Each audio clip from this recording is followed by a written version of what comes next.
Now, with a question to President Josipovic, I heard when you were giving an interview about that you would like to talk about the obstacles that are arising in front of the economical growth in any place or in general. So we'd like to hear your opinion on that as well. Yes, my statement today is not connected specifically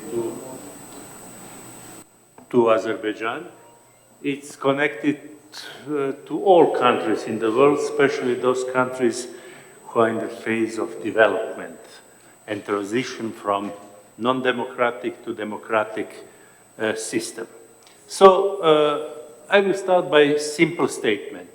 One of the most obstacles for equity and economic growth is corruption. Why that? Simply, corruption is illness of society and particular illness of state.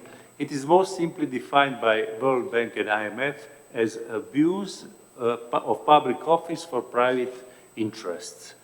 But don't forget that corruption exists also in relations of private persons as well, legal persons and physical persons. So corruption has specific economical, cultural, historical, and political aspects. I will not now enter, I'm professor of law, so I could probably speak about many technical details, everything, but I'll try to be more general. What are those aspects I was telling about? Firstly, it increases inequality of people, human beings, and nations worldwide. Then it destroys confidence in the state authorities, in every particular state occupied by corruption. It causes inappropriate costs for the state and for private companies, diminish quality of products and services, discourages foreign investors, which is very important, especially in our region in Western Balkans. There is wording ABC. Do you know what does it mean? That is wording of investors telling anything but Croatia. And this ABC is applicable also to many other states, unfortunately. Increase, of course, corruption increased government's public finances, but not efficient ones. Increase investments by the government. Why? Because, of course, public officials are interesting to have many public investments to be corrupted.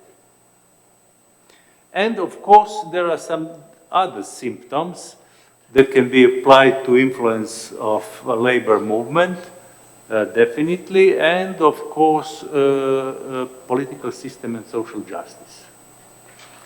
How can we measure corruption? What are the tools for this? There are many of them.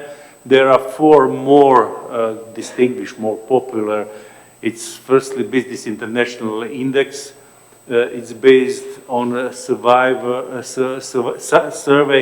by experts. Experts, the team of experts is analyzing particular countries, estimating the risk of corruption and investment. Similar one is in International Country Risk Guide, and this instrument is focused to the highest officials in any particular country. Then Global Competitiveness Report, it's oriented to CEOs of important companies in all countries. And probably the most popular Transparency International Index is based on weight of average or approximately 10 different investigations and covering different aspects of particular societies. It traces countries on the scale from 1 to 10, describing by this mark the level of corruption in any appropriate country. So, how can we fight corruption? Of course, as law professor of criminal law, I believe in criminal law and criminal procedure. But let's be honest, in principle, those instruments by criminal law are not always efficient. Why? Because judiciary and public prosecutor's office are very frequently in hands of executive government. It's one of important problems. Secondly, in general, not just concerning corruption, many judiciaries are completely inefficient. In my country, you can find cases that they are older than judge in civil cases. Judge is, let's say, 30 and the case is 40 years old. So how can you expect the justice in such surrounding? And I have to tell that my country is not the only one. You have many, many countries. Italy is also very democratic, and no country is famous about long processes, Greece as well. So even EU, all the EU countries are suffering from non-efficient judiciary. Of course, judiciary itself is subject to corruption. And when we discussing this issue among our officials and judges always tell, you know, we don't believe that we are so corrupted as report says. Why? Because many people says, yes, judiciary is corrupted, but you cannot find anyone who says, I gave bribe to the judge. It's normal. Why it's normal? Because tomorrow he can be in the jail, he or she. So the fact that most of those measurements of corruption are based on impression, on feelings, on emotion, on private experience with different officials and public services. So how can we fight corruption? Firstly, I already told that it's a criminal procedure in criminal cases. It's much more to have quick justice than severe punishments. There are many researches made in the United States and in some other countries that for a so-called general prevention, it's much more important to have quick than to very harsh judgment. So, that's the first remark. Secondly, it's very important to have a very good designed general legal system, to have laws, bylaws, that they are transparent and easily understood. They can be easily understood.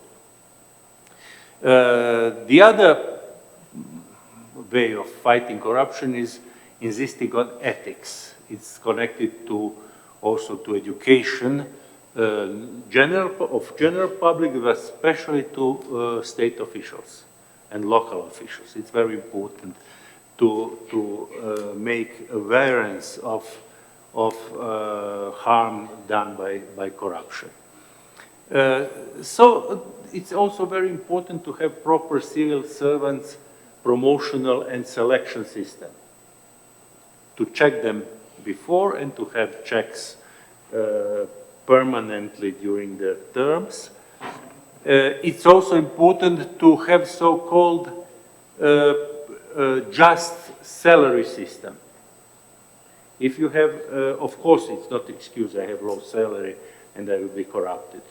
It's not excuse, but we have to be aware of reality that those people who work, let's say, 10 hours daily in some office, deciding on the specific rights of citizens, even very rich citizens, having salary, let's say, 1,000 euros or 800 euros, tend to be sensitive to corruption. Yeah.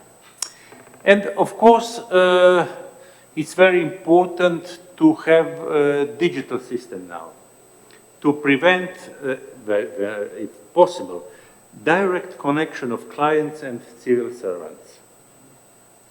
Because if they are in close contact, there is also always space for some small gift, small or small, really small, to make the case quicker or to afford something that is not in accordance with the law.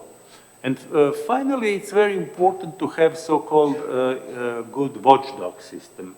It's somehow different kind of hotlines for citizens to report corruption, civil society, it's very important, even this IT, International Transparency in Civil Society. So they are very good, very efficient. Free press. In my country, many affairs were discovered by free press. And it's very important to have that. That also does not mean that even free press is also subject to corruption from time to time, let's be honest. And of course, level of democracy. Democratic standards, especially concerning responsibility of officials, is very important. Finally, there is a system of international pressure to particular states. It's very important. There are two types of pressure. First one is through important international organizations like UN, development program by World Bank and International Monetary Fund, also Asian Development Bank. So they somehow ask state if they want to cooperate to be transparent in their in their business, and especially it's important in the area of public procurement. One very important step is done by European Union. Now we have European Public Prosecutor. European Public Prosecutor is in charge in all countries, not all European countries, all countries accepted this European Prosecutor for those corruptions connected to European funds. It's very important because, especially for some countries, like my country, it's huge number of euros in the story. So we have very recent cases in which our local public prosecutor dismissed the case, and then came European public prosecutor starting investigation and criminal prosecution. So it's very important finally to understand that international standards are very important. So a club like this, in my opinion, should promote international standards, especially international standards for public procurement, and also responsibility of high officials for proper spending of public money. All researches by those criteria or those four methodology shows interconnection between corruption and low development. It shows also interconnectivity with high corruption and lack of democracy. It shows interconnection between lack of human rights, corruption and lack of human rights, and equality of citizens of particular state. So I wanted to tell this and to repeat it even here, because I think one of our tasks is to enable equity and economical growth, and it's not possible in societies when corruption is importantly high. There is no society, no state in the world without corruption. But in some state it is sustainable and in the other is not. I always like to stress that up to recent days there was law in Germany accepting bribe as a tax deduction. Bribe not in Germany, but abroad. So double standards. Yeah, double standards. Fortunately, they abolished this legislation, let's say 15 or 20 years ago, something like that. But they had really this legislation, piece of legislation, and it shows that there is no country immune to corruption, but there are countries willing to fight against corruption, and that's the most important task. Thank you very much. Thank you, Mr. President. That's definitely one important point you mentioned. Now we will move to Vahid Hajiyev, representative of the President Aliyev in Zangilan. Please. Thank you very much, Mr. Moderator. Distinguished guests, Your Excellencies, ladies and gentlemen, I also would like to mention some words about SHUSHA before I start my presentation. I think that I cannot think of more beautiful and symbolic place for this event because the SHUSHA signifies a glorious page in Azerbaijani history, and it's very special to me personally. I think that there will be a presentation, but nevertheless I will start. So first of all, I would like to start by thanking the event organizers for the opportunity to speak to the panel on harmonizing equity and economic growth. I would like to mention that restoration and construction works continues at full scale in all regions where I'm responsible for. It is Zangilan, Gubadli, and Jabrail, so it's two more as well. And there's quite a lot of infrastructural works are also going on in all these regions. It's located in the south part of Azerbaijan, and it's in the border, if we talk about the Zangilan itself, it's in the border between Iran and Armenia. We talked about the long-term plans and heard about some questions about whether the long-term plans are efficient to implement or not. But I think, and we have the long-term plan to develop the regions and until the 2040. And without that plan, probably we will not able to see that vision where we're moving forward. And I think that vision that illustrates that comes from the Mr. President, we are tackling it down to the short-term plans. And that's exactly what we're doing. We have the state program of 2022 to 2026. And until that program, we have a very focused and very specific targets which we follow on the daily basis. So under this program, and I'll talk about Zangilan, Jabrail, and Gubadli, there are 24 villages, 5 settlements, and 3 cities are going to be built. And more than 10,000 people are going to be back to their homelands. As Emin Hussein has already mentioned, obviously the first priority will be for those 40% that live today in the different areas of Azerbaijan, different regions of Azerbaijan, unfortunately not in the good conditions. And that's why the first houses that were going to be built, and we already built the one, I'll talk about it, we will prioritize those houses for those people first. So all the works carried out under the President Ilham Aliyev's leadership are based on the sustainable development principles. The concept of smart cities and smart villages are at the heart of the project. And the first village that was built on that basis was Ahali village, which is located in Zangilan. And we, last year in July, the first population of Ahali was repatriated back to Ahali. So at the moment, 420 people lives in that village. Together with us, we also live in that village.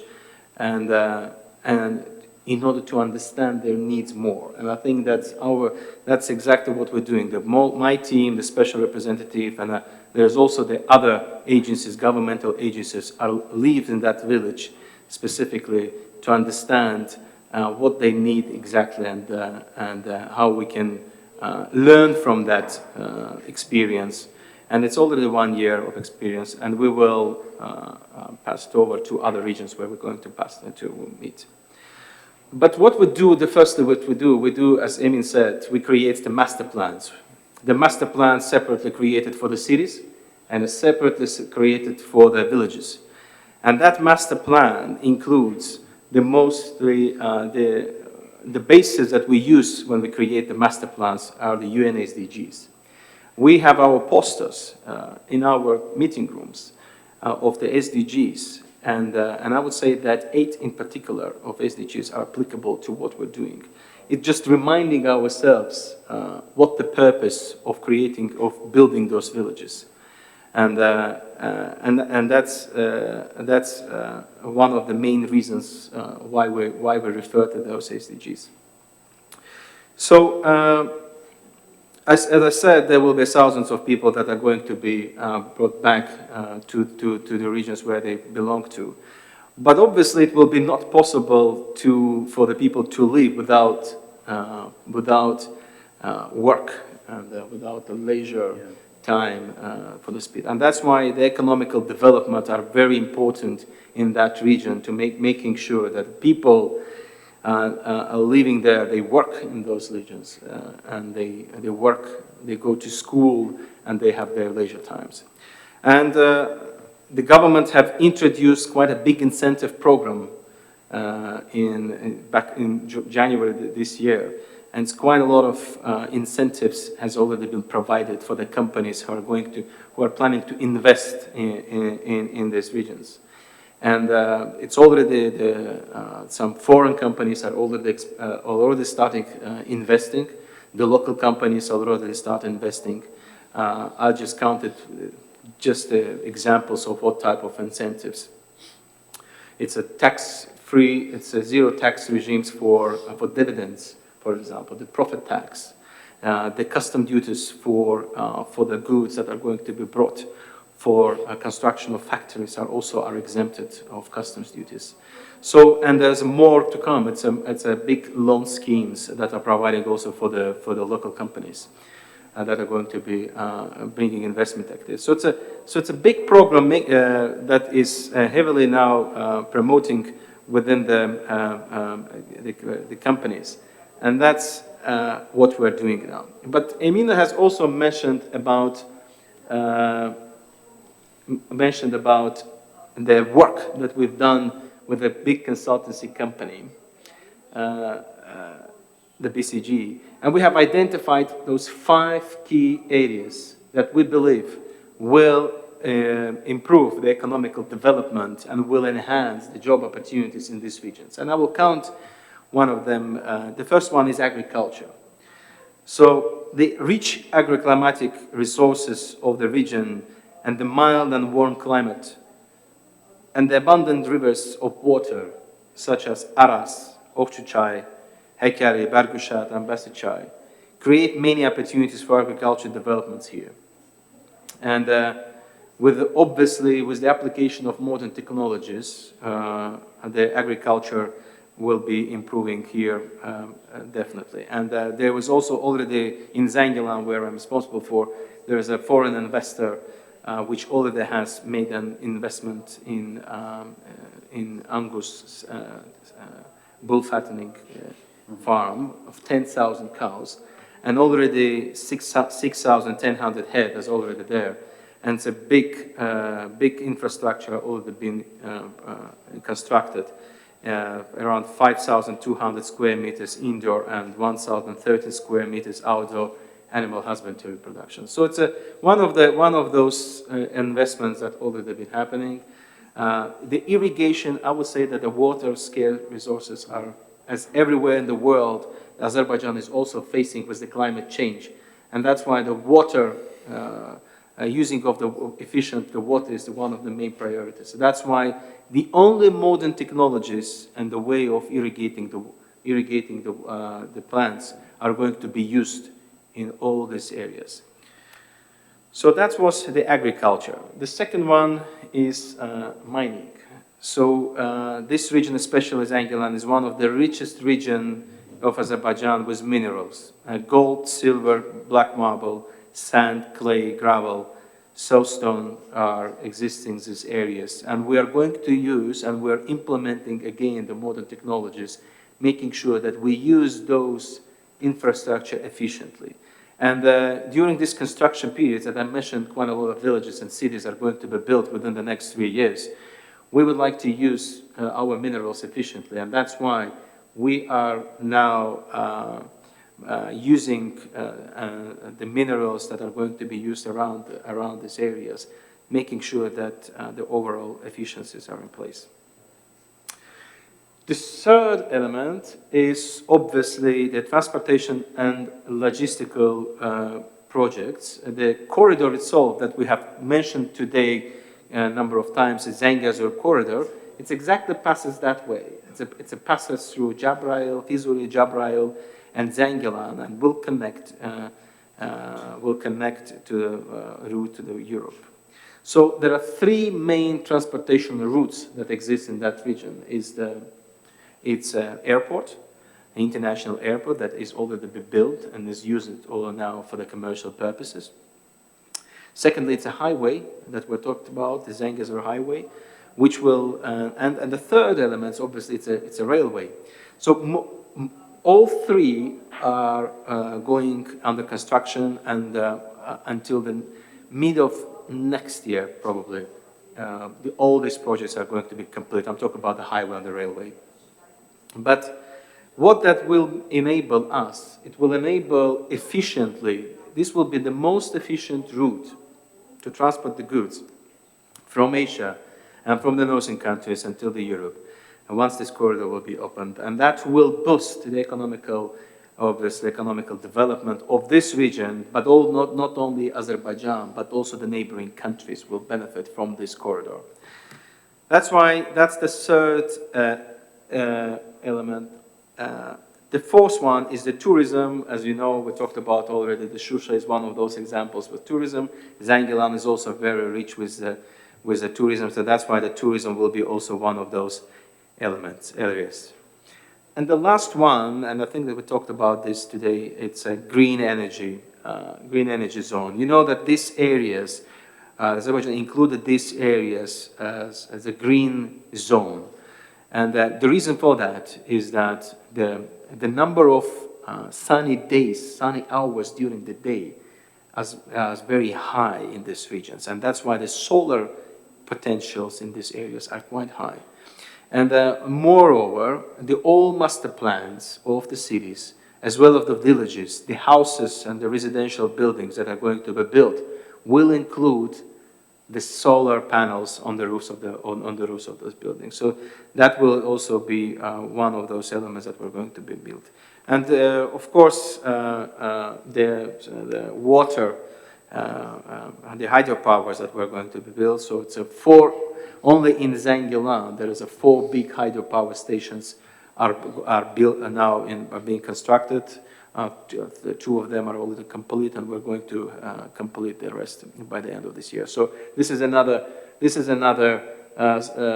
Archimed type of hydropower station, which is located next to Ahala village where people live, which enable to provide the energy to the whole village, and the rest are going to be sold out to the grids. So these kind of elements of decentralization, energy decentralizations that we are bringing forward into the areas, making sure that we're using them efficiently.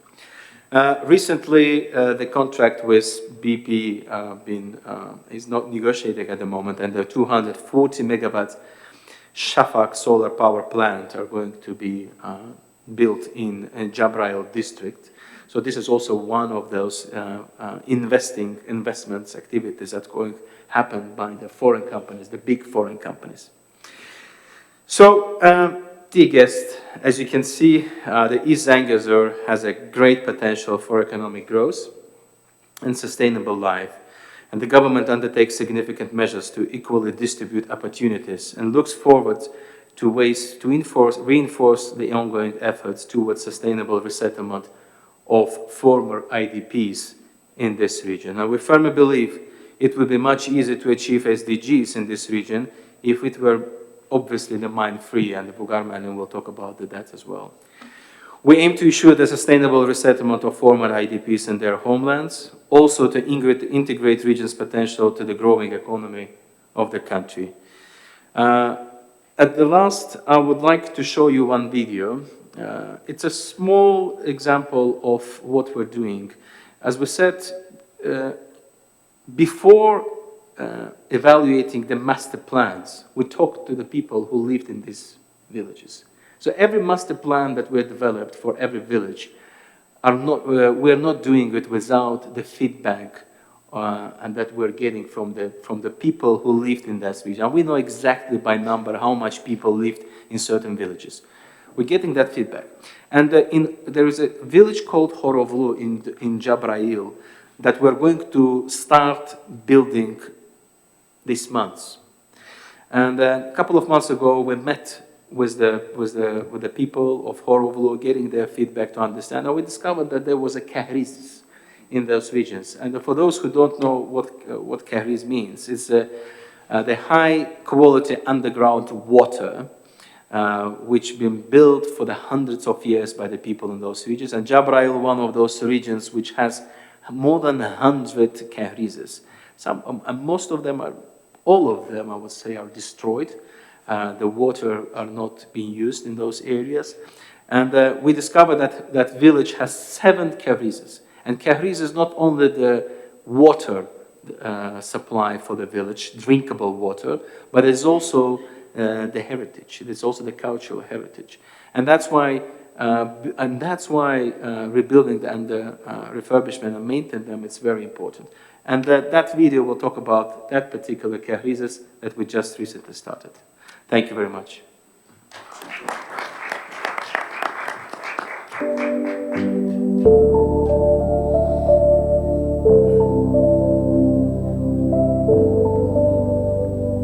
No, I think that it should be about kahrizes, not visually.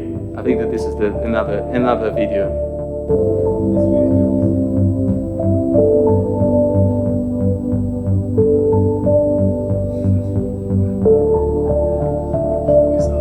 Yeah, we saw that video.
Thank you, Mr. Hajiyev, for your presentation and for this video. It's really impressive, the size of the projects and the challenges that you have in front of you. I would like to make a short summary of what we have discussed today, and I will just point on some important selected things out of each of the panelists. So it's important to achieve peace, and it's important to make sure that it's everywhere it's recognized that Karabakh is Azerbaijan. To make sure that we assure the refugees of the places or with their houses or with their working places at the same time, and take care of the minority rights. Moving to the fight against corruption that will need in order to have a proper and equal economical growth, to have the laws in place that are very easy to be understood, and also to have well-paid judges, and also the possibility to be heard. So people should be able to have the channels or enough channels to make sure that they are heard, their problems are raised up and understood. And most of the things should be done according to some international standards which are already known, very well controlled, let me say it, and, or checked so far. In terms of Mr. Hajiyev, I would like to mention about that the long plan is important, even though we have some colleagues which are not, not believing into the long-term plans, but I believe that the long-term plans can be, out of the long-term plans, you can make short wins that at the end of the day, because these are not small projects, these are huge, very huge projects, so they are done with small steps or with small wins that at the end of the day will bring a big win. It's a very good experience to talk to the population before bringing them back here to understand their needs and to understand what they used to do before, what they would require in order to be able to come back to their houses.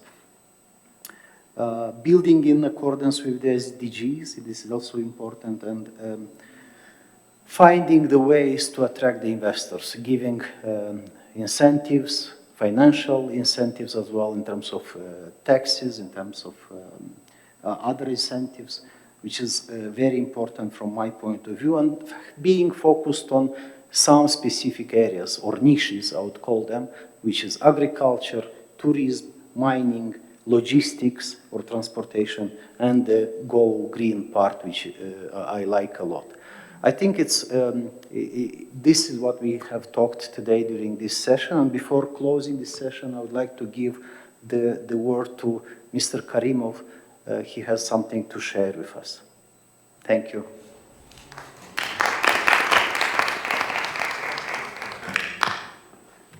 Thank you, Mr. Gaburici.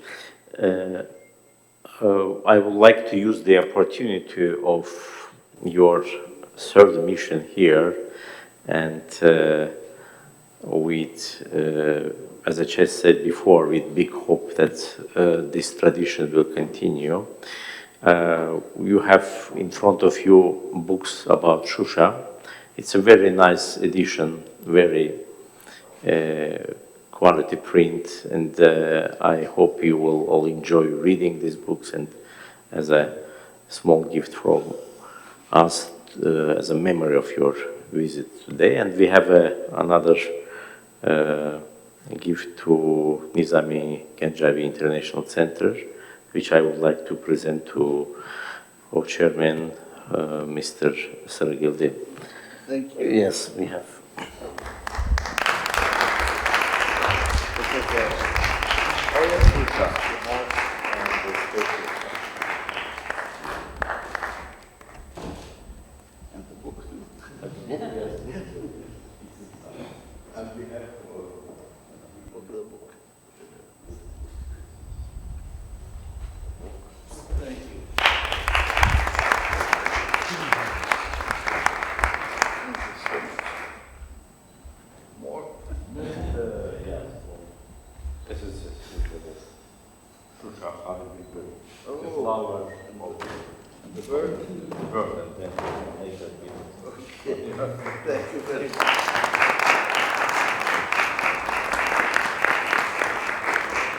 Thank you, Mr. Karimov. We always really feel how good host you are when we are coming to SHUSHA. Thank you.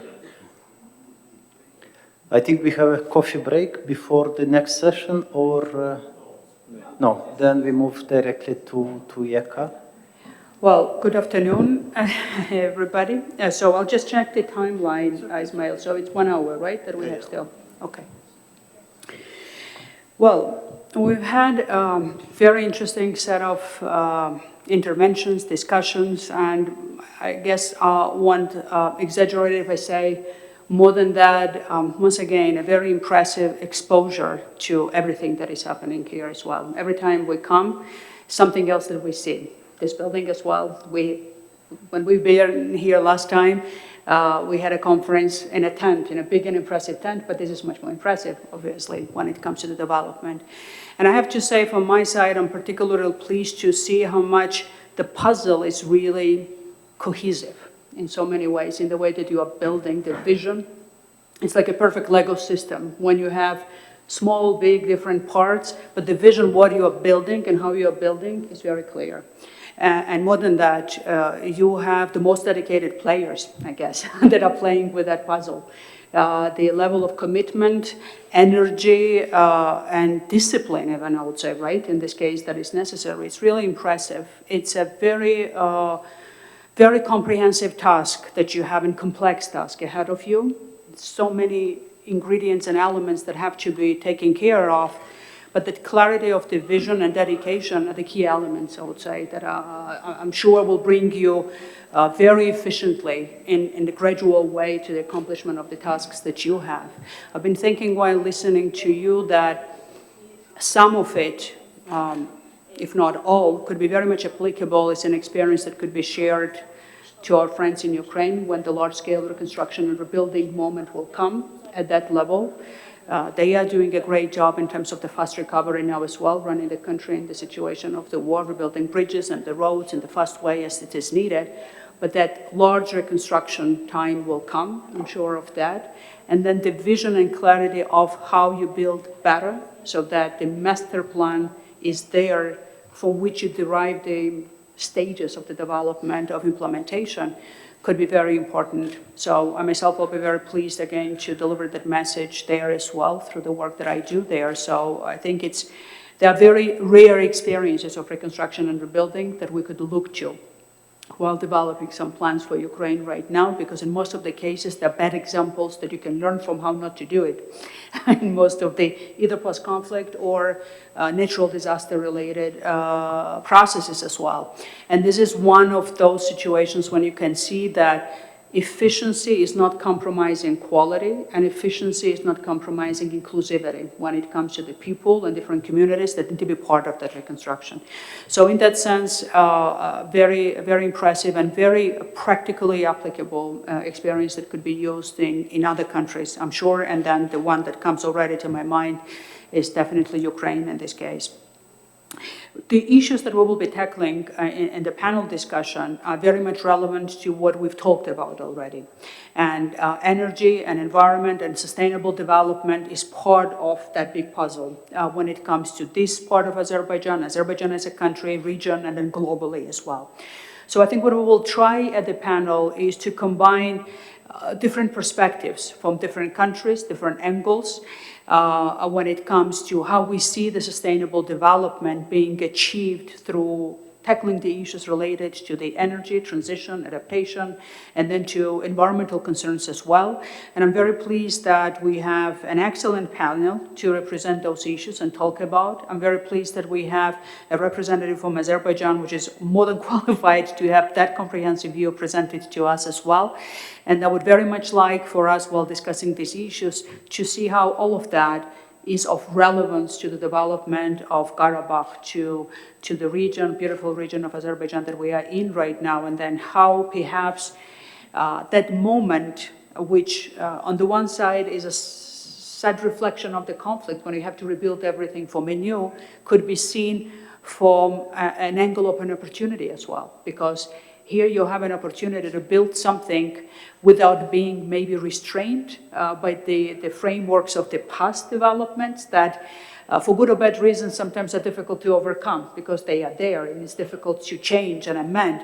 But here one could see how and what needs to be brought back to life from the heritage in the way that it should be, but build something completely new, edgy, modern, something that could be of envy to many outside when it comes to how efficient, how modernized, how sustainable, and driven by the SDGs, as you mentioned, Vahid, what would be. So in that case, I think being an optimist maybe in life, no matter what, I look at it from an angle of opportunity, how that could be used as a moment of doing something that one could have not thought even before that could be possible in an area heavily populated and then constrained maybe with those factors.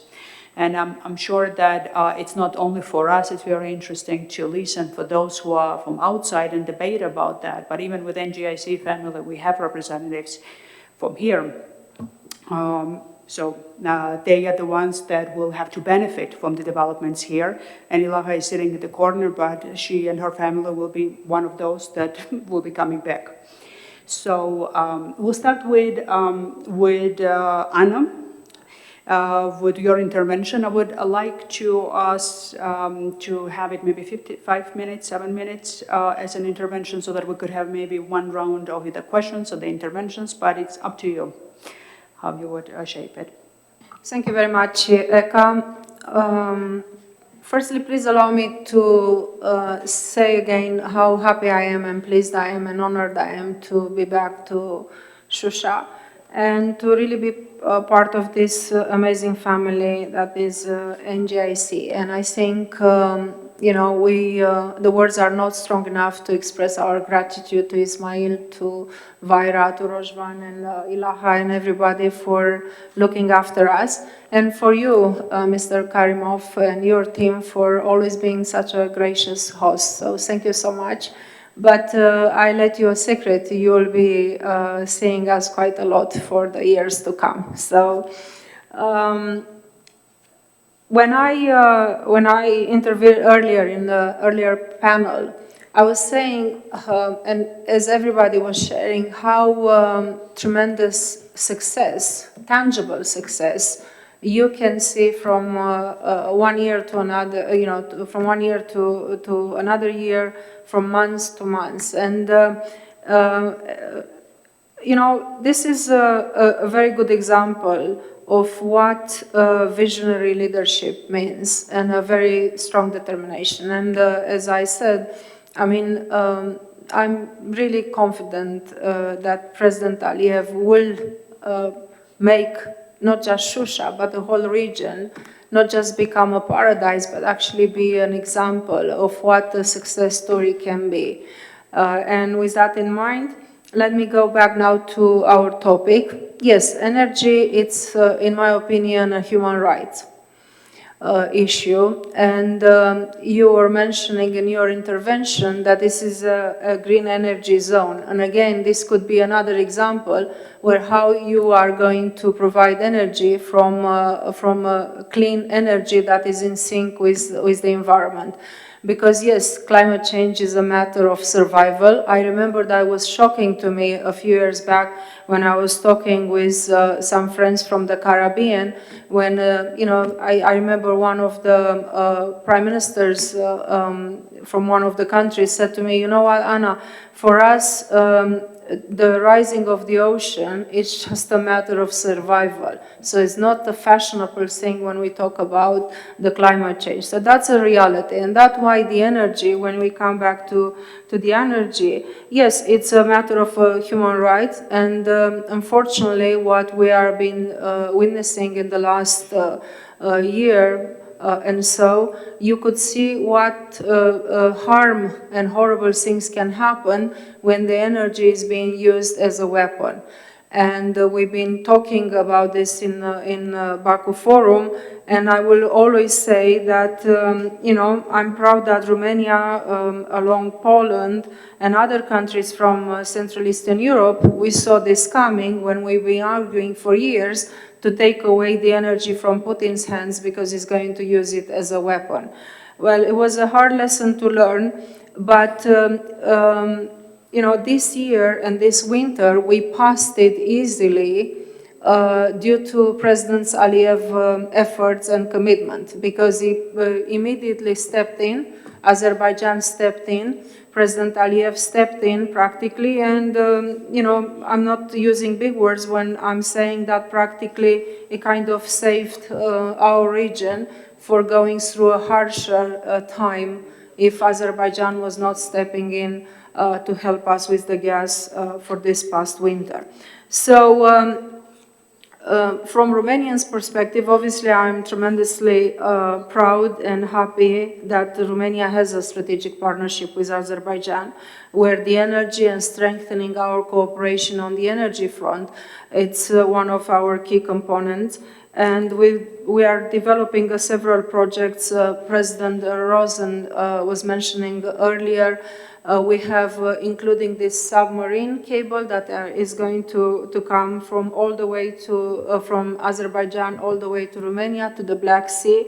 We just had an agreement that was signed in December 2022 on the strategic partnership in the field of green energy development and transmission that was signed between Azerbaijan, Romania, Georgia, and Hungary. And that will further develop and assuring a very good supply of additional energy and electricity practically from renewable sources to the EU. And it could be practically this type of electricity will certainly meet the climate change objectives.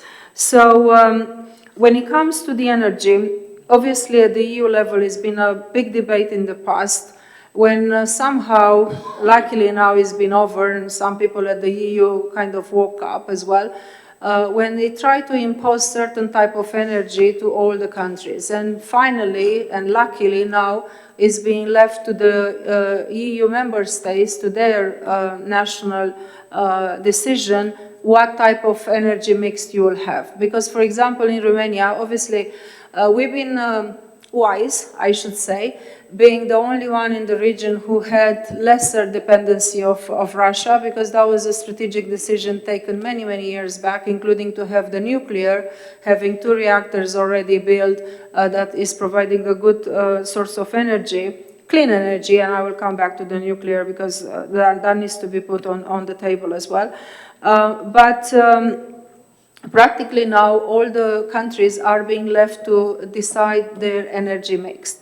And I think that's been a wise decision at the EU level, and probably and certainly will ensure a long-term development when it comes to the energy. Because as we all know, energy is a key component of not just the EU long-term security and development, but energy, in my opinion, it's a matter of national security as well. And it has to be treated in this way. Well, I will stop by just coming back to this, that when you are talking about the energy, let's try to go a little bit more on the science and the benefits instead of what's fashionable in one point for various reasons. And I will just put up to you to look when it's feasible in your respective countries to look at the nuclear as well.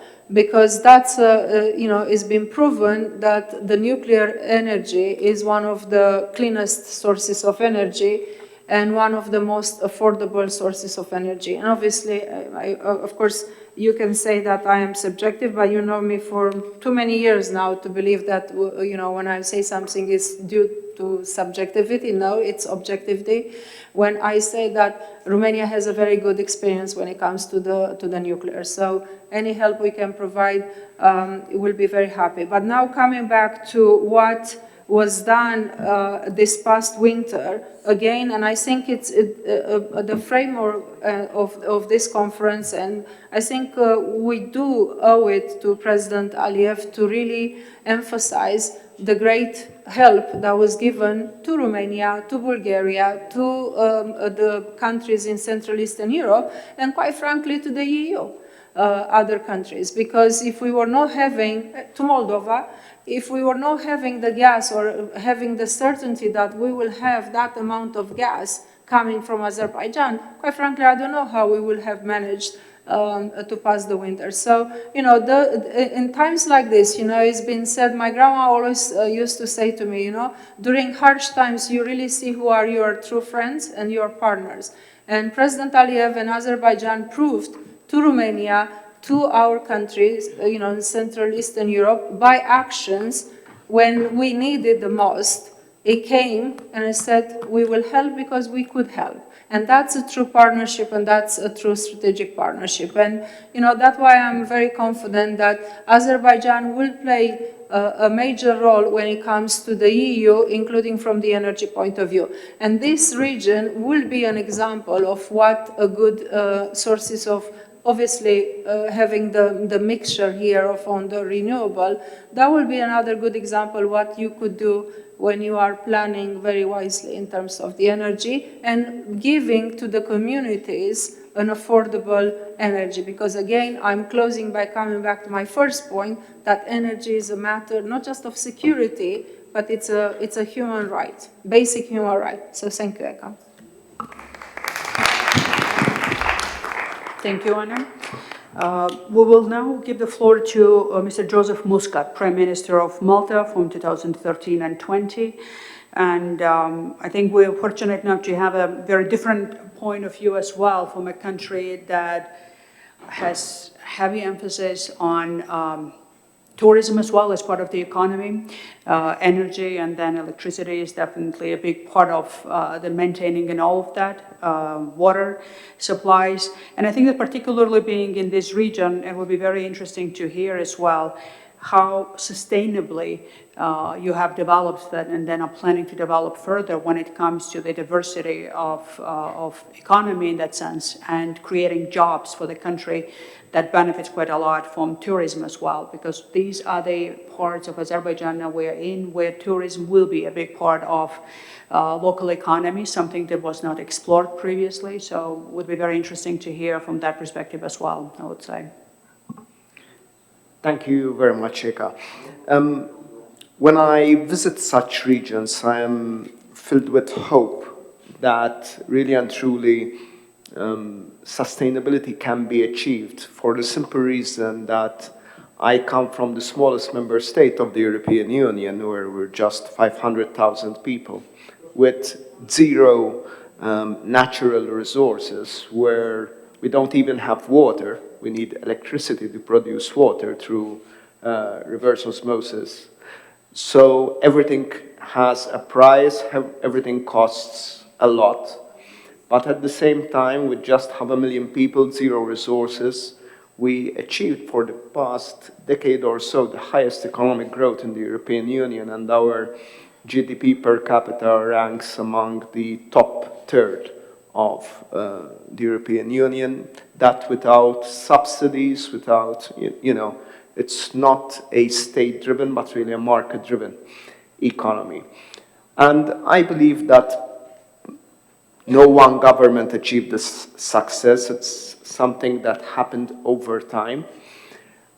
I believe that over here, in a land where it is full of resources, but nevertheless, it's not relying on those resources in order to build the future. So I always, most of the time, I do recall President Aliyev's intervention, I believe, not in this year's, but in last year's Baku Forum opening intervention, where he stressed a lot on the renewable energy plan of Azerbaijan, which it's clear it's not lip service. For me, it was quite impressive because at the time it came. And I do believe that what I've seen here, what I heard our last speaker saying, it's simply happening. It's simply happening from the inception of a new rebuilding of the region. So I believe that the advantage here is that there will be not the need to retrofit the economy, but rather to build a fit-for-purpose economy. I believe that Anna said the magic phrase, energy mix.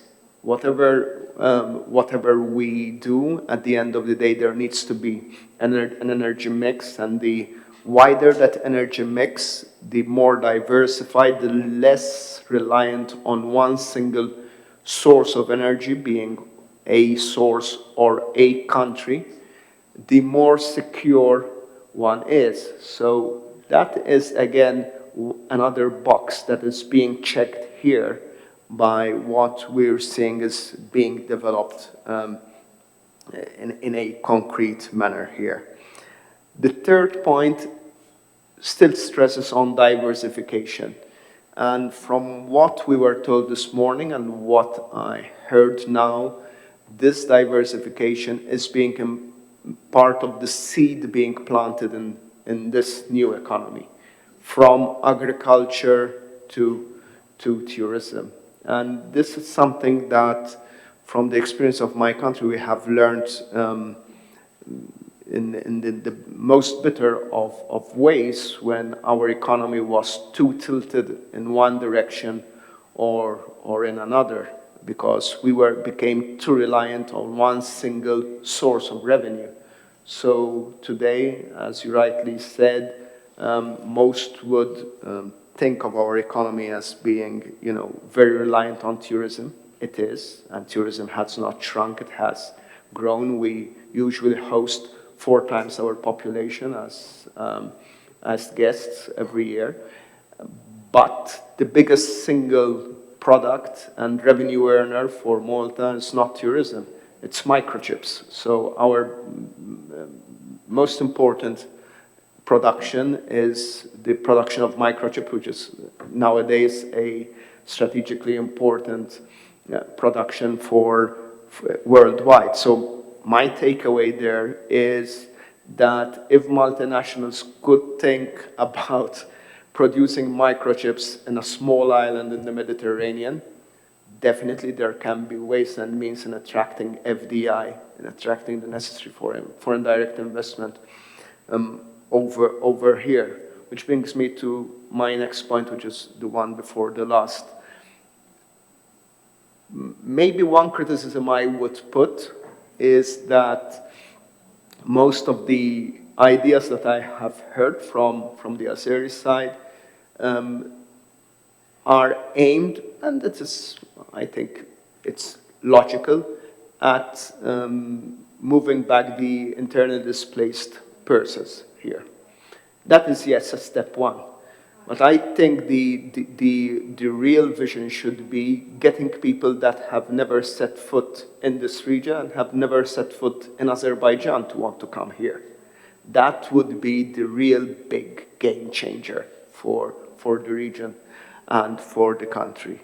And ultimately, maybe I am naive again, but I do see a very clear opportunity here from what you're doing, the blueprint you're creating, and the expertise that you are amassing. And don't underestimate the expertise you're getting firsthand here to establish an educational initiative institute, or whatever, be it university, that focuses on reconstruction, focuses on peace building and reconstruction, and how to manage that process. That is a fully sustainable, I believe, and internationally it would get a lot of recognition, and it would be economically feasible to do such a thing, because that is one, I think, skill that no one, I've seen, at least in my experience, no one do it in such a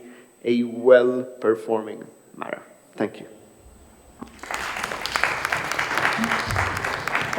Thank you very much. Very insightful comments.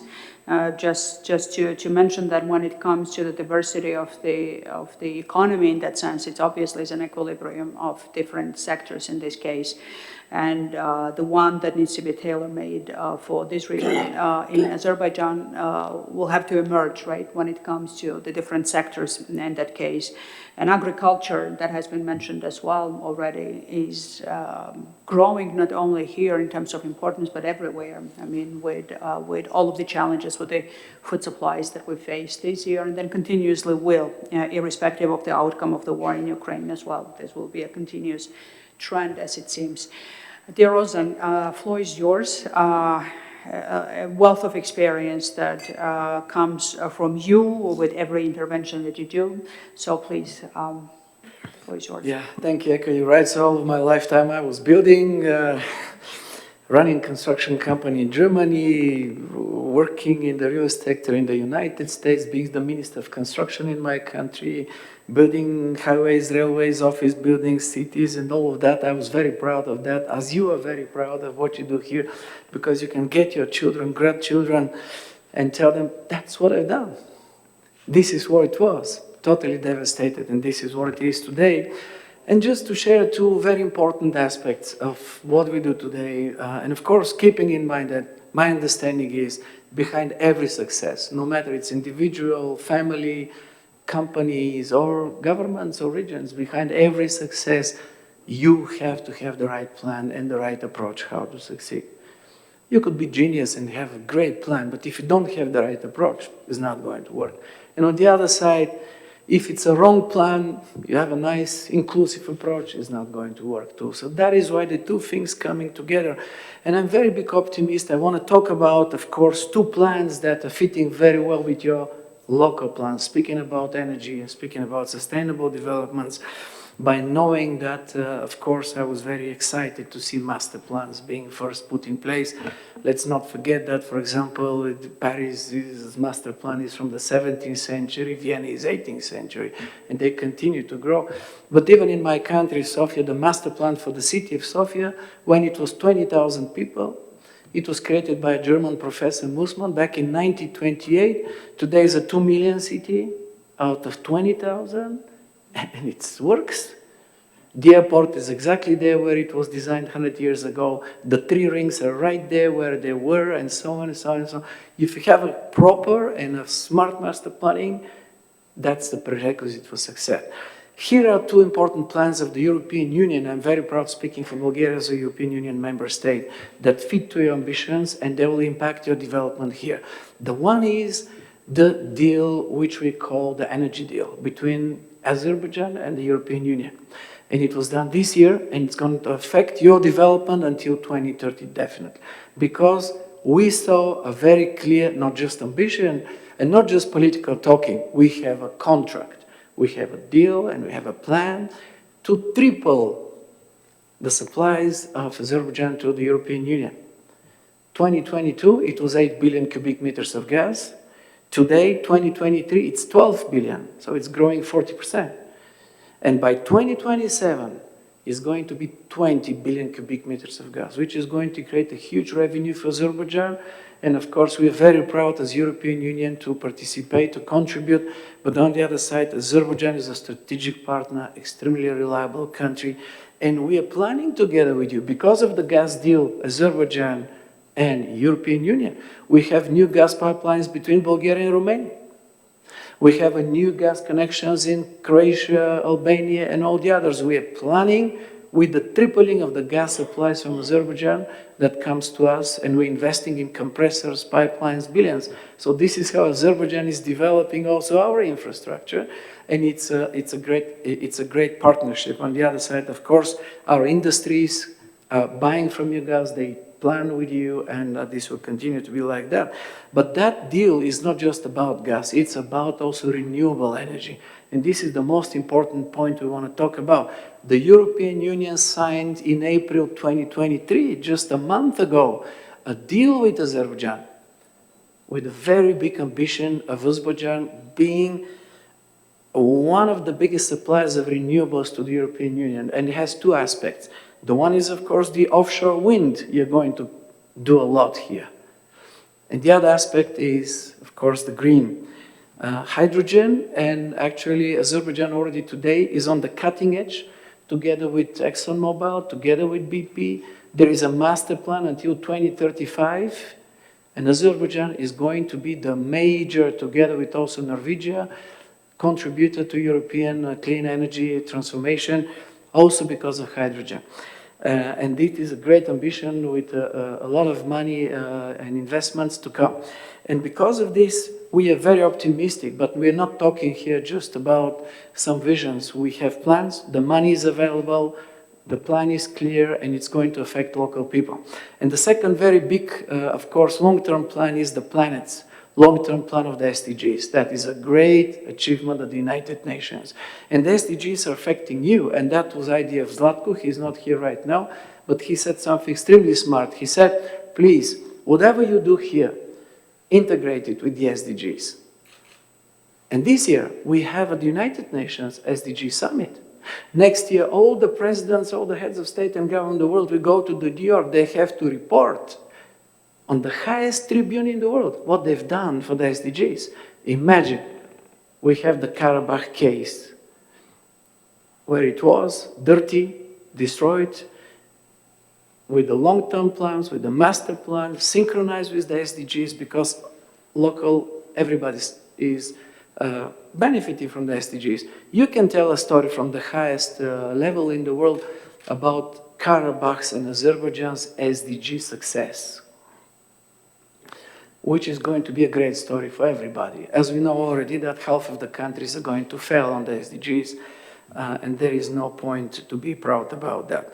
So again, we're combining everything together. Long-term plan, strategic partnerships with the European Union, with the countries in the European Union, Turkey and all the others, and also soft power, marketing, good videos and good messages to the world that you guys are doing something on a long term, which is really on a very, very high level. So thank you for that.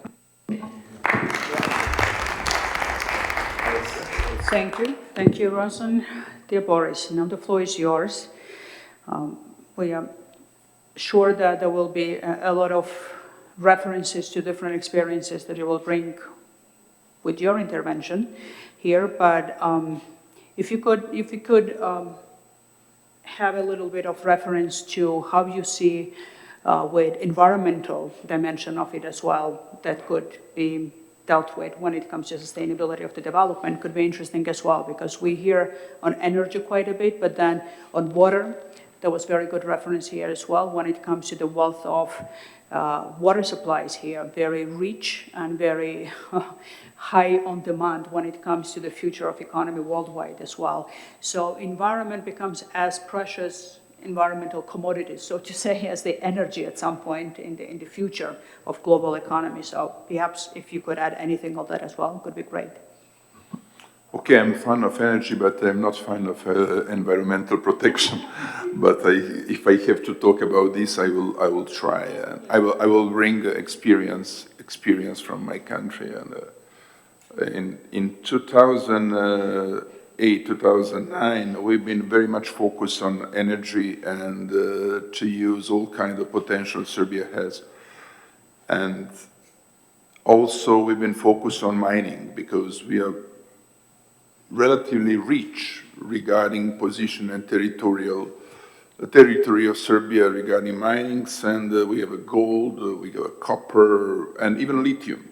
One of the most significant deposit of lithium in the northern hemisphere is in Serbia nowadays. But we have right now big problem in my country. When I used to be president, I had a hope lithium is going to bring new era in developing of Serbia, and I was starting to talk with many foreign companies in producing batteries in Serbia, but nowadays we have a huge resistance to that because we are more aware about the final outcome of lithium processing in my country, which is still not very friendly environmentally, and especially because the lithium deposits in Serbia are inside of the stone, not in the water, like in Germany, where processing is much more easier and better in terms of environmental protection.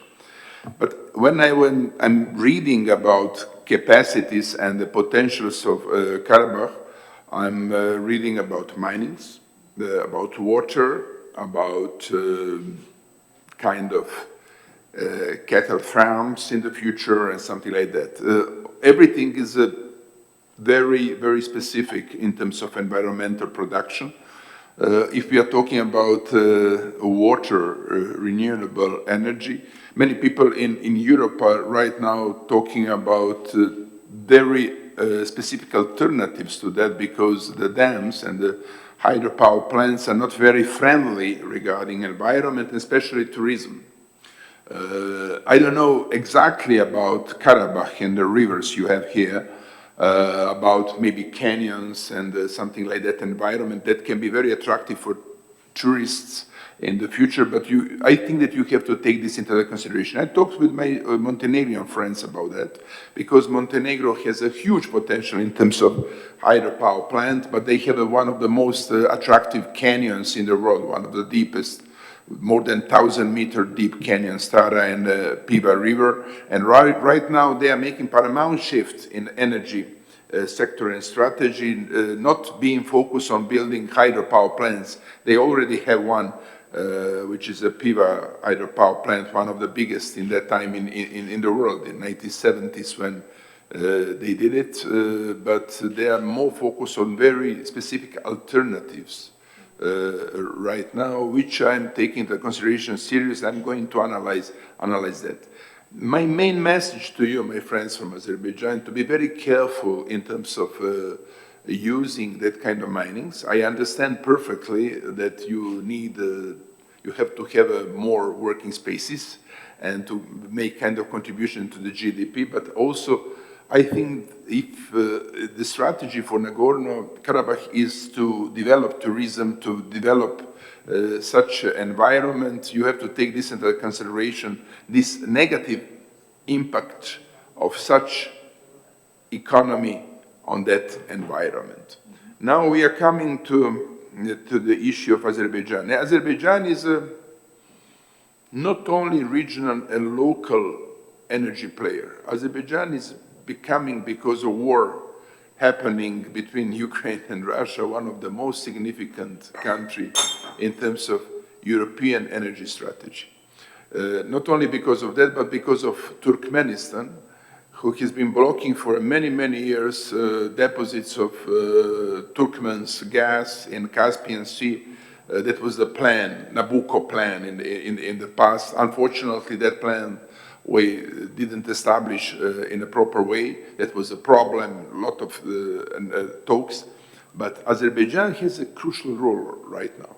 I don't see many the countries that can play such important role in European Union or in the European market. Rosen has been mentioning something, but I think that Azerbaijan has a huge interest. Right now, I'm not talking about Karabakh and not talking about Azerbaijan itself, but I'm talking about spreading activities. I think that you have to follow pipelines you are building right now, not only in terms of bringing gas in that pipelines, but you have to bring investments, and that can create kind of added value for Azerbaijan, and also that value can be bring here in terms of developing Karabakh, for example.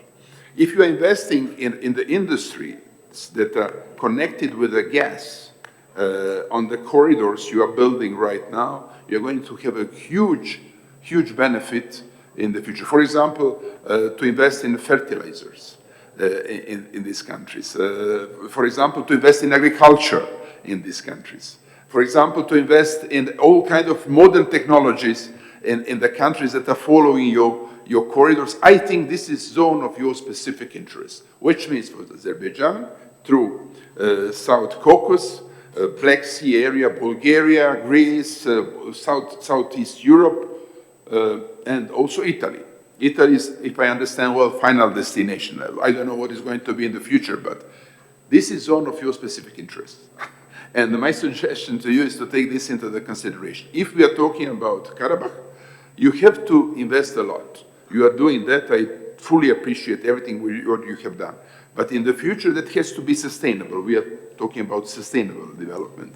In that respect, my view is to take a global, big picture in your mind and to think about specific investments that are going to create immediate benefits that you can bring also in Karabakh. Without investment here, this is not going to be, that is not going to be sustainable development in this part of Azerbaijan. And I'm finishing with it. Whatever we are doing in terms of investment, development, new technologies, digitalization, building infrastructure, highways, railways, minings, that's fantastic. but much more important is the process of reconciliation. This is much more important, much more difficult, much more sensitive, and this is, in fact, main investment in terms of sustainable development. That's it. Thank you very much, Boris. And we have a perfect speaker to continue on the issues that have started to have a conversation with regards to mining debris or anything with relation to the use of the natural resources. Mr. Vugar Suleimanov, who is the chairman of the board of the Mine Action Agency of the Republic of Azerbaijan. Please, the floor is yours. Thank you very much. Excellencies, ladies and gentlemen, dear colleagues, before I proceed, I want to express my gratitude to organizers this event, and I'm honored to be here with you, and I would like to express my appreciations to Mr. Aydin Karimov and to his team to host us here, and my appreciations for Mr. Ismail Saragaldin and to all participants to be here. We have a very fruitful day. We have very good, very impressive discussions, and thank you for all of you. I'm last speaker of last session, and I'll try to do my speech as shorter as possible. Today we are faced with significant energy and environmental issues that require our utmost attention and collective efforts. It's important to recognize that these issues are not limited to traditional areas such as pollution, climate changes, or resource depletion. The threat of landmines is a pervasive and impactful menace to sustainable development. We live in an increasingly interdependent environment where hidden explosives pose obstacles to clean energy, environmental conservation, and social progress. This is a bitter reality Azerbaijan faces. A country that has not only endured the devastating consequences of conflict, but is now confronted with the formidable task of eliminating the explosive remnants of war in liberated territories. As we discuss energy and environmental issues before us, we face an objective truth. The landmines not only endanger human lives and inflict severe damage on ecosystems, but also hinder the development and utilization of renewable energy resources. They cast a dark shadow over the noble goal of sustainability, obstructing the path towards a greener and more prosperous future. The impact of landmines on our energy and ecological objective is manifold. These insidious devices disrupt the delicate balance of ecosystem, resulting in the loss of numerous animals and plant species. The contamination poisons nature, leading to large-scale catastrophes that require extensive and long-term remediation efforts. Additionally, by restricting access to vast areas of land, mines pose a direct threat to the implementation of renewable energy projects, preventing the realization of solar energy parks, wind turbines, and hydropower plants in liberated territories, and depriving communities to sustainable energy sources. Over 1 million landmines planted in Azerbaijan's liberated territories have devastated the once flourishing flora and fauna. The explosions of thousands of mines have caused significant damage in the land in Karabakh. The detonation have resulted in the contamination of rich soil, leading to ecological harm and negative impact of agricultural productivity, which require, again, long-term efforts for remediation. The impact of mines and other explosive devices extends throughout the entire region. For example, more than 20,000 cluster munition targeted areas inhabited by civilians in the Tartar region.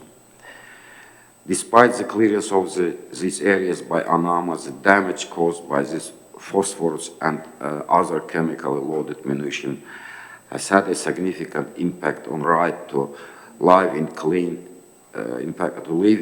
ecological conditions. Unfortunately, areas contaminated by mines not only compromise their living conditions in terms of clean ecology, they also pose a threat to the fundamental right to life. The consequences of landmines are devastating, with lives lost to individuals permanently disabled.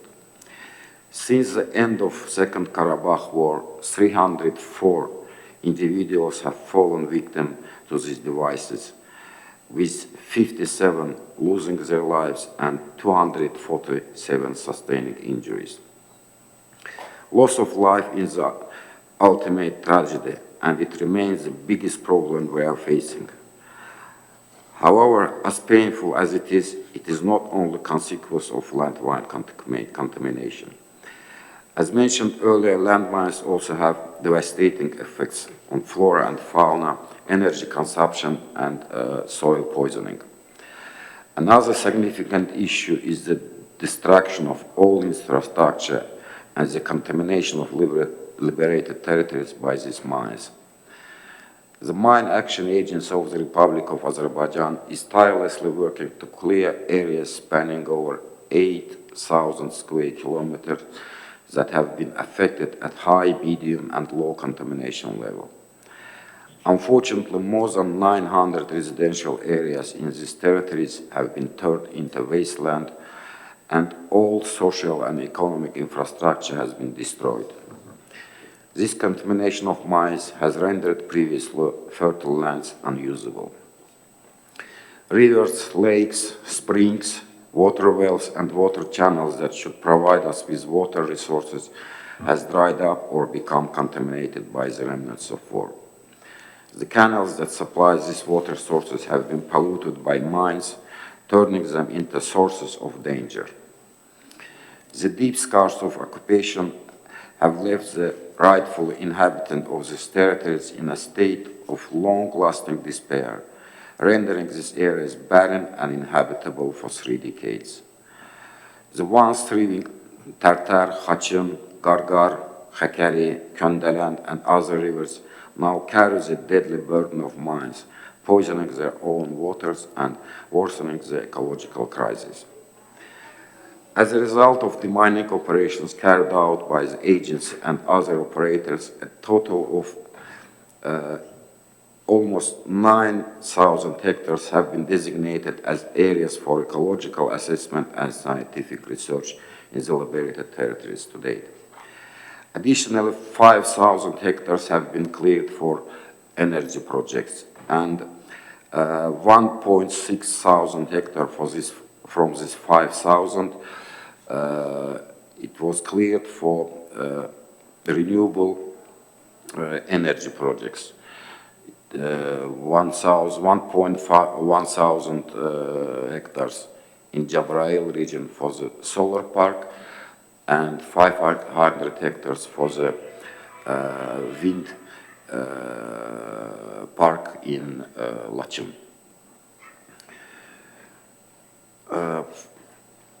Almost 42,000 hectares for agricultural activities, 2.7 thousand hectares for land improvement and water infrastructure work, 5.6 thousand hectares for transportation infrastructure, and a significant more than 14,000 hectares have been cleared for the restoration and development of residential infrastructure.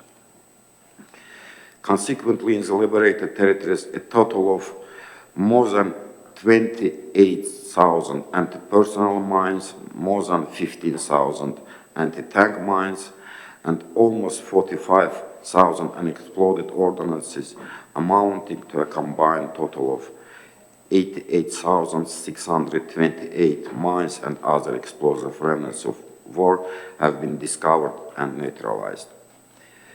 In accordance with our commitments to sustainable development, we have a clear understanding of the mutual relationship between the clearance of mines from the liberated territories and the achievement of our sustainable development goals.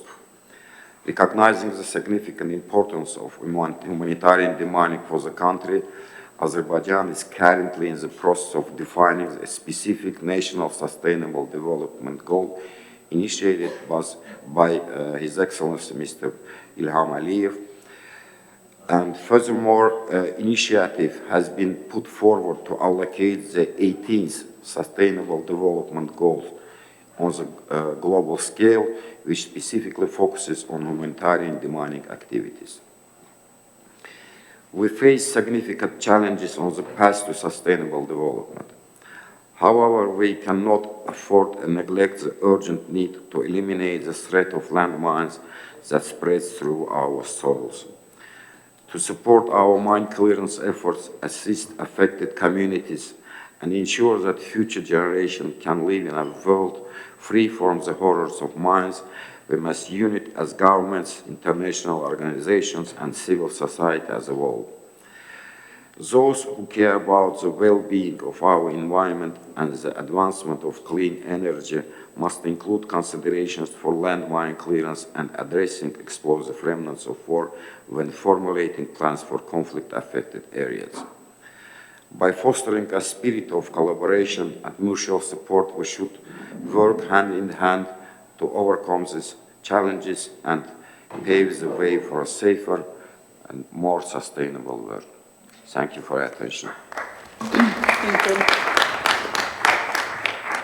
It's still mind-blowing when you realize that in 21st century there is so much of that problem remaining, not only here but in several other countries as well that we are aware of, even around this table, that the mining and then unexploded explosives still pose in the short term.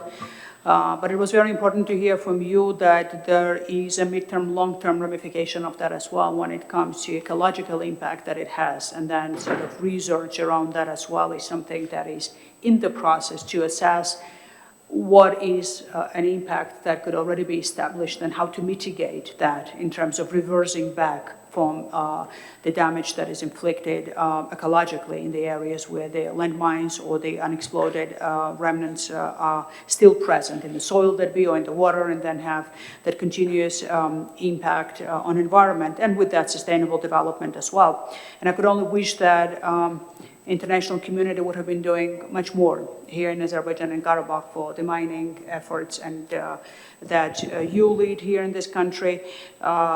Maybe I'm wrong, but my understanding is that it's heavily reliant on your own resources and the way you do that.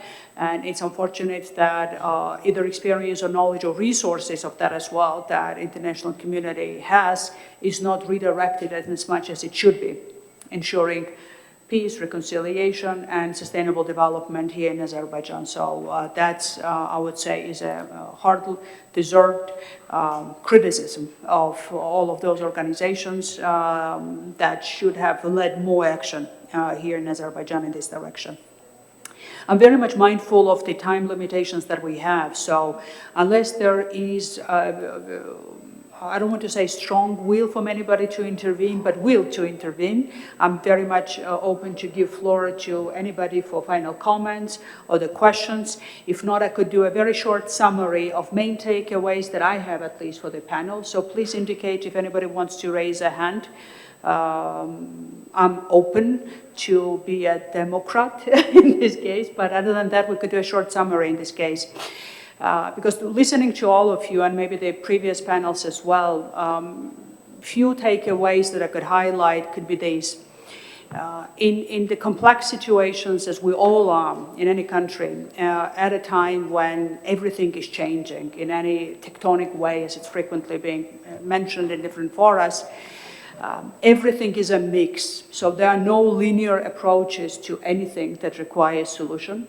And then when we speak about Karabakh, there is a great mix of in multidimensional perspectives, mixed in the energy, mixed in the sectors of economy, mixed approach and creative thinking in terms of the cohesion of the social fabric in the future through the reconciliation methods that needs to be, again, mix of different approaches, tryouts, and then sometimes learning from experiences but pushing forward on that. And that mix needs to be targeted at a balanced equilibrium, so to say, so that it's not leaning radically to one direction or the other, for example, heavily on energy and forgetting about environment, and with that damaging agriculture, or the future in terms of the context of living for human beings or other species in any region and here as well. So in other words, it's a challenge, but again, it's an opportunity because it allows for creative, out-of-the-box thinking. And in that regard, what I would add to all of the descriptions of the master plans that we have heard, I think the openness for adding something new as a way of thinking outside of the box is very much appreciated as well, because one can have a very good plan, but then one can learn about something that you didn't think of previously, or something that emerged as a possibility.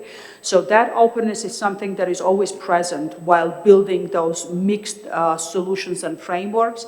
And I think part of an offer, what we could bring to the table as well, with our networks, connections, and experiences, is that to be attentive to what could be that new, something interesting, for you to know about or be connected through us with those solutions so that we could have the conversation annually, as it is a tradition now already, but then beyond that as well, if there will be need for that.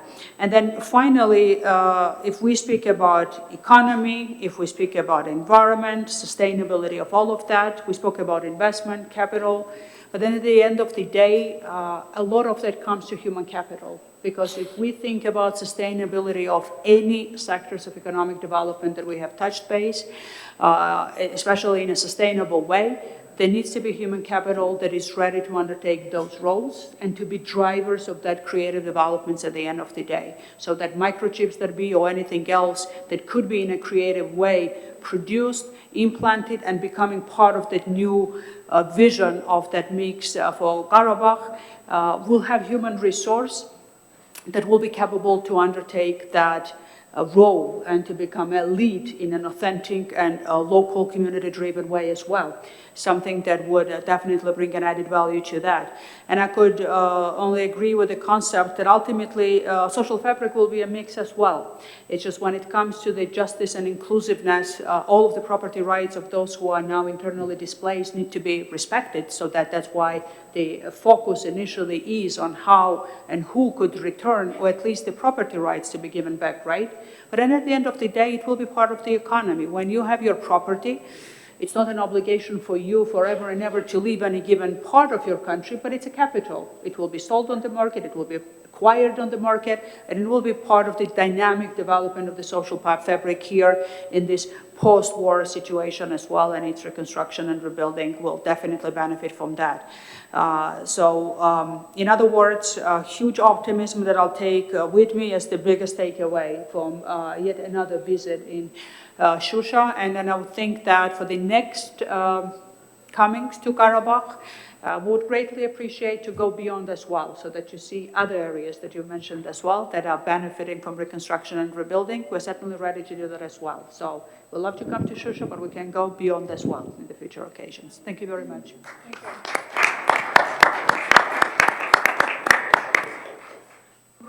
Thank you, Eka, for this very nice summation of a very important session. I really am very moved by today's series of panels and discussions that we have had. I think we have learned a lot, but we've also brought a lot of, I hope, of reinforcement, support, commitment to the people who are doing the work here.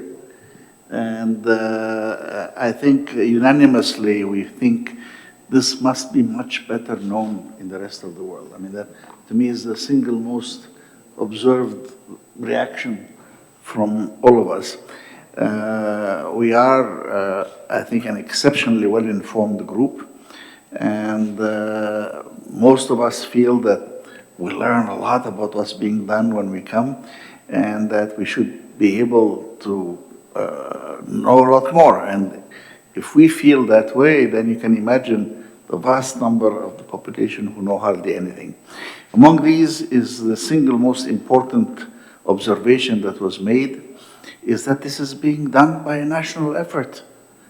This is probably the only post-conflict case that I know of where the international community is not taking the lead with 15 international agencies and donor this and that and so on coming in, but it is really driven by the people themselves, the Azerbaijanis themselves, with their own vision and their leadership, national leadership. And that again is, I think, a second major point that needs to be brought out. And thirdly, that this is slightly different, but still extremely important, is that you need to also inform people as you're building the foundations of this right now to bring a lot of investment. This is, after all, a brand new opportunity of rebuilding city. Yes, a historic city. Yes, an important historic region, but also the city of the future. And where we're talking about green energy, we're talking about a lot of other things that identify it as a project of unique proportions in terms of the Sustainable Development Goals, as well as in terms of what it does at the human level. At the human level, whether it is culture or whether it is the reconciliation efforts that are underway, I think this is a lesson, a case study that will be learned long into the future in many parts of the world. I have seen some cases, but relatively few, where this has been done and is being done in such a fashion. So, Mr. Karimov, I think you can say that you have a group of people around this table who are very much committed to be your goodwill ambassadors around the world and to tell the rest of the world about all the wonderful work that's being done here. And we hope that we shall stay in touch and that we shall continue to be in touch, welcoming you occasionally also to come to Baku and brief us, and occasionally for us to come here and see for ourselves in your company and in the company of your colleagues what you are achieving here. I really want to also express a great thank you to the staff, your staff, and our staff who have organized all of this. And Ilaha and her team is here, and I can see her smiling hard. And really, everything was done to perfection, and we thank you for that. But we have one more request. And the request, as you know, I mentioned it before we went to lunch. We shall now bring this to a closure, and then go back to the hotel for about, shall we say, 15 minutes for those who want to change, take off their ties, coat, etc. And then would like to go and see the city, the museum, etc. I think while there is still light, we would very much appreciate that. So please accept our thanks and our appreciation and our congratulations. Thank you. Thank you. Thank you.